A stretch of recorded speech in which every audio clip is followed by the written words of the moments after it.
So I'm going to be working with my light wax and my dark wax.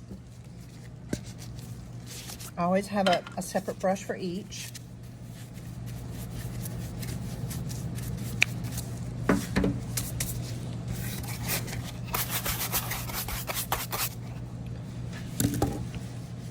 Now,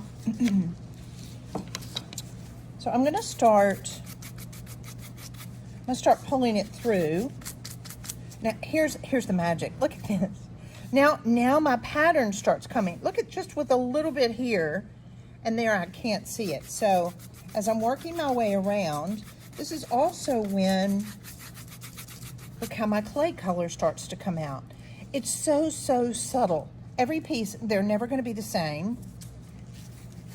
And so that's part of the beauty when I'm antiquing it that I kind of get excited about. Look at that. Oh my goodness. Do you not love this color combination? Remember, and this will be in all of your notes, but it's the base was As All Get Out and the top color is Southern Gentleman. So I don't want to go too overboard.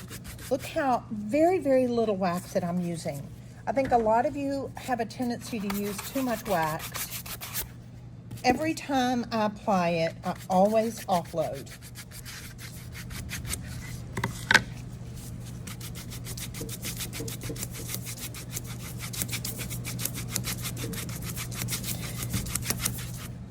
By going with less wax, it allows me to be able to have the variations of even in here, so you'll see some of this lighter down in here where I didn't get the wax, and then I've got the darker, and then I've got the variations of my color here. So let's come back, let's add some dark wax.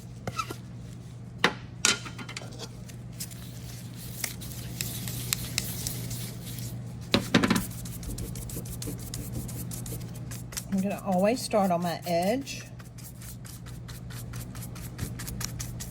Shadow it around. Whether when I'm doing this is what I'm going to do to my drawer. This is what I'm going to do to my drawer or my door, and then I'll work my way into the center.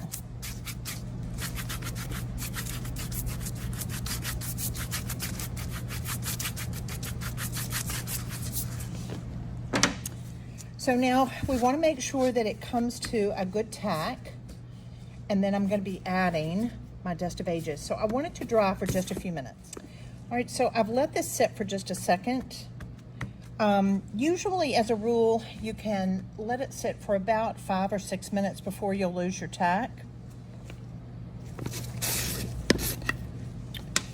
Because I still want it kind of moist. Because I've got gloves on, that's why I love working with my gloves. I'm just gonna put a little bit of my Dust of Ages on there, and I'm gonna rub it in. Now, y'all are like, wow, she's using a lot. Why do you think I'm using more than normal? When I'm working with the embossing, I'm wanting to create some high and low. So consequently, I'll have a tendency to use a little bit more Dust of Ages than normal.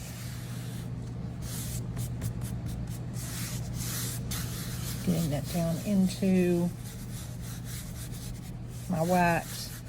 Notice the other thing, if your wax hasn't come to good tack, when you put this on, it's going to have a tendency to go black. We don't want that. All right, so now I've got my lint-free rag,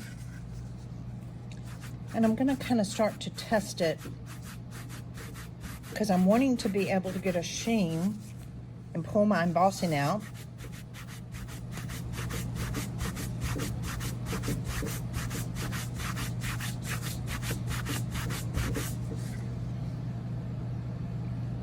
Look at that.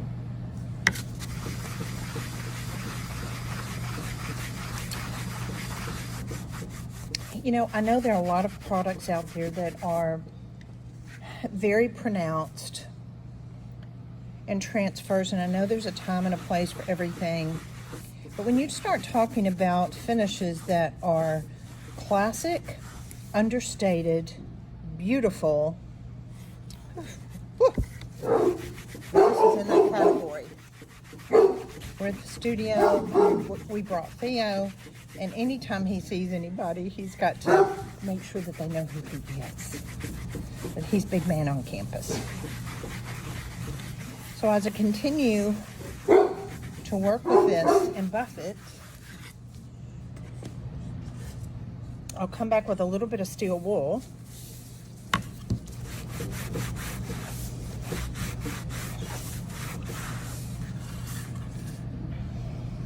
And it gives me this look.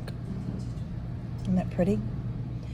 Look how the milk paint went down into the embossing gel. See how it became part of it? Isn't that yummy?